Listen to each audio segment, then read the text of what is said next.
الله الرحمن الرحيم إن الله وملائكته يصلون على النبي يا أيها الذين آمنوا صلوا عليه وسلموا تسليما اللهم صل على سيدنا ومولانا محمد معدن الجود والكرم وآله الكرام وأصحابه العظام وابنه الكريم وبارك وسلم. أعوذ بالله من الشيطان الرجيم. بسم الله الرحمن الرحيم. ذلك جزاؤهم بأنهم كفروا بآياتنا وقالوا وإذا كنا عظاما ورفاتا إنا لمبعوثون خلقا جديدا أولم يروا أن الله الذي خلق السماوات والأرض قادر على أن يخلق مثلهم وجعل لهم أجلا لا ريب فيه فأبى الظالمون إلا كفورا. قل لو أنتم تملكون خزائن رحمة ربي إذا لأمسكتكم خشية الإنفاق وَكَانَ الْإِنسَانُ قَتُورًا. یہ ان کی سزا ہے اس پر کہ انہوں نے ہماری آیتوں سے انکار کیا اور بولے کیا جب ہم ہڈیاں اور ریزہ ریزہ ہو جائیں گے تو کیا سچ مچ ہم نئے بن کر اٹھائے جائیں گے؟ اور کیا وہ نہیں دیکھتے وہ اللہ جس نے آسمان اور زمین بنائے ان لوگوں کے مثل بنا سکتا ہے اور اس نے ان کے لیے ایک میعاد ٹھہرا رکھی ہے جس میں کچھ شبہ نہیں. تو ظالم نہیں مانتے بے ناشکری کیے. تم فرماؤ اگر تم لوگ میرے رب کی رحمت کے خزانوں کے مالک ہوتے تو انہیں بھی روک رکھتے اس ڈر سے کہ خرچ نہ ہو جائیں اور آدمی بڑا کنجوس ہے.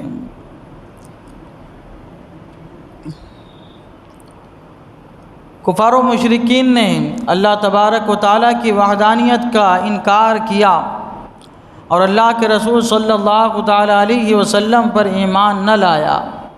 بہت ساری وجوہات تھی جو پچھلی آیتوں میں بیان ہوئی. ایک وجہ وہ یہ بھی تھی کہ وہ قیامت کے منکر تھے.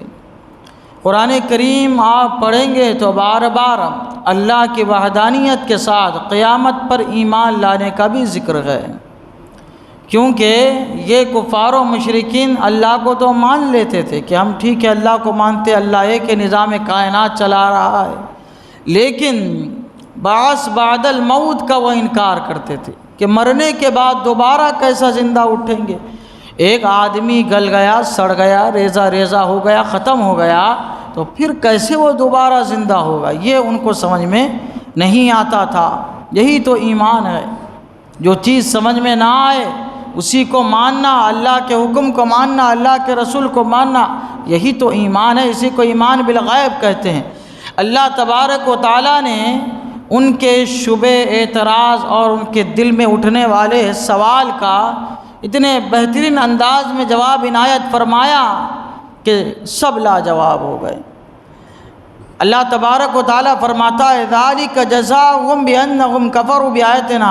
یہ جو ان کو جہنم میں ڈھکیلا جائے گا، ان کے منہ پہ بل گھسیٹتے ہوئے ان کو اندھا بہرا گونگا بنا کے اٹھایا جائے گا، یہ اس لیے کہ انہوں نے ہماری آیتوں کا انکار کیا اور بولے کیا جب ہم ہڈیاں اور ریزہ ریزہ ہو جائیں گے تو کیا سچ مچ ہم نئے بن کر اٹھائے جائیں گے؟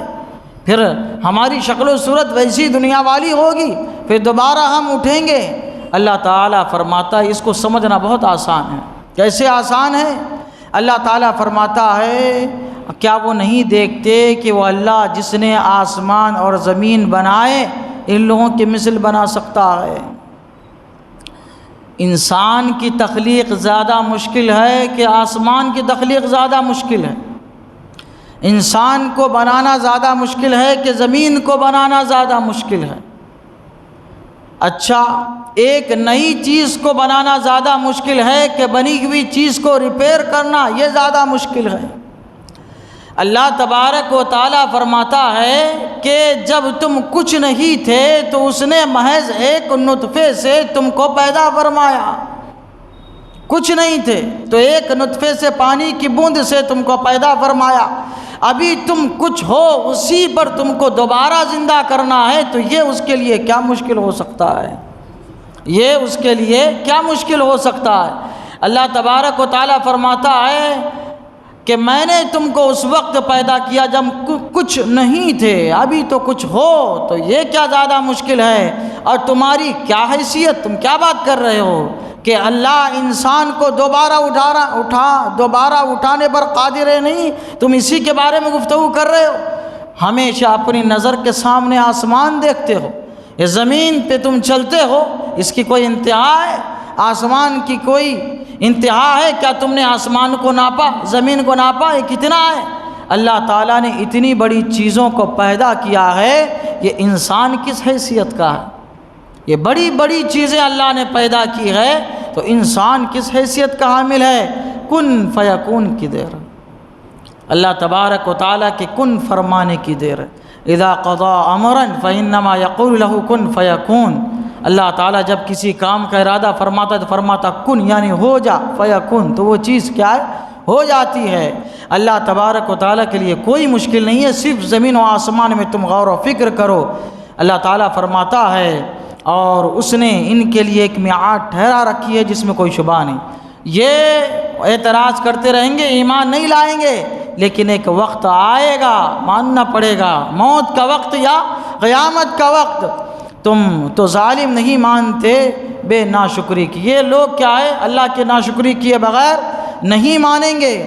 اب اللہ تبارک و تعالیٰ فرماتا ہے تم فرماؤ اگر تم لوگ میرے رب کی رحمت کے خزانوں کے مالک ہوتے تو انہیں بھی روک رکھتے اس ڈر سے کہ خرچ نہ ہو جائے، اور آدمی بڑا کنجوس پیدا کیا گیا ہے، آدمی بڑا کیا ہے؟ کنجوس ہے۔ اگر بالفرض تم کو اللہ تعالیٰ ساری چیزوں کا مالک بنا دے، ساری چیزیں تمہارے قبضہ و قدرت میں دے دے، تبھی بھی تم نظام کائنات کو نہیں چلا سکو گے، نہیں چلا سکو گے۔ آدمی کو دیکھیے آپ، انسان ہے، پہلے غریب تھا، پھر امیر ہوا۔ غریب تھا، سوچتا تھا کہ زکوٰۃ نکالوں گا، کیا ہے؟ غریبوں کی مدد کروں گا، فوراً جو ہے حج پہ چلا جاؤں گا۔ لیکن پیسے آئے تو انسان کیا کرتا ہے؟ پیسوں کو روک کے رکھے۔ وہ غریبی جو سوچتا تھا پہلے غریبوں کی مدد کروں گا، وہ بھول جاتا ہے۔ حج کو چلا جاؤں گا، وہ کیا ہو جاتا ہے؟ بھول جاتا ہے۔ تھوڑا سا اور صبر کر لیتا ہوں، تھوڑا اور 1-2 سال کے بعد چلا جاؤں گا۔ اسی میں کیا ہے؟ پیسے بچانے کے چکر میں کیا ہے؟ وہ اللہ کے احکامات کو بھلا دیتا ہے۔